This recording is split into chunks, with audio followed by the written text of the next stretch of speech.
I'm with Angelo Mosca, and I've been asking guys about early experiences as an athlete. I assume when you were young, you wanted to be a pro football player. What was that first game like? Well, I was drafted by the Philadelphia Eagles, and I came to Canada. The only thing I knew about Canada was the Maple Leafs and the Canadiens came to Boston Gardens to play hockey. That's the years of Topazini, Schmidt, and Dumont and Barr. So I have some good memories. And I came here because of Jim Trimble. And Jim Trimble had just got fired by the Philadelphia Eagles about 3 years before, and that was my affiliation with Canada because he had coached in Hamilton. So here I come to Hamilton. I'm a raw 22-year-old rookie, and in 1958, my very first pro game, we're playing Montreal Alouettes, sold-out stadium, 29,000 people.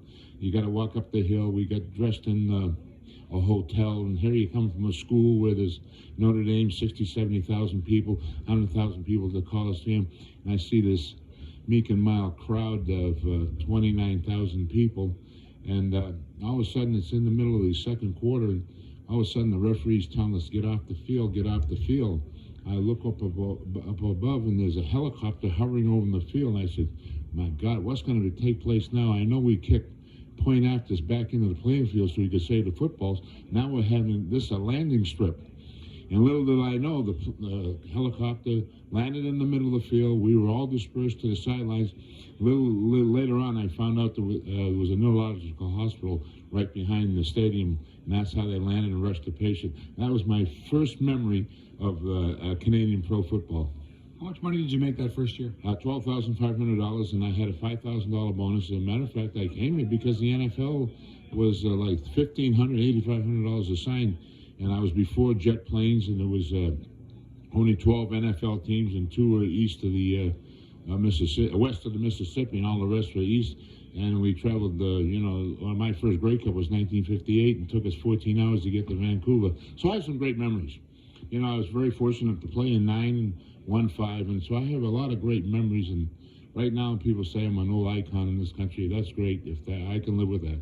It's funny, you're an icon in more than one way. As a football player, for sure, but I mean, as a wrestler, I don't think people realize how much effort you put into it and how popular you were and how much of a villain you were at the same time. You were King Kong Mosca way before King Kong Bundy or any of these other guys came along. He brought my name. I used to say from coast to coast, I'm like honey and toast, baby. And I had many pleasure days with Muhammad Ali. And Muhammad, he put a tear in his eye this morning in my eye when I saw him on the television replaying the Atlanta lighting of the torch.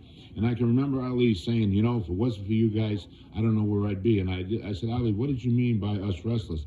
He said, I took your rap and I put it into professional boxing. He loves professional wrestling, and he'll tell you exactly where he learned his rap from was professional wrestling, and that's what constituted the great man he is today. And if you can't talk in our business, can't handle a mic, there are a lot of guys who don't know a hammerlock from a padlock. Maybe I was one of those guys, but I was very loquacious with my mouth and able to draw people and tell a story and make you believe to come and see me get my ass whipped. Now, do you think that's what made wrestling? It wasn't. I mean, I know that the technical wrestlers, like the guys like Vern Gagne and that, were excellent wrestlers, but they weren't showmen. That became boredom.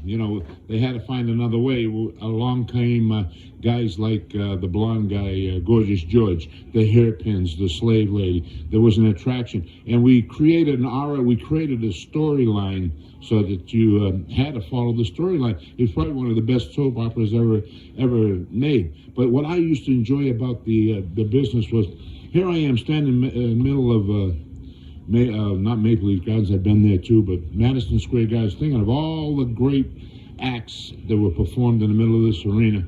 And there I look out, and there's 17,000 people, and here I got control. I'm the heel. I'm the bad guy. I can make those people go yay, boo, anytime I want. That's control, brother. Dynamite. No, that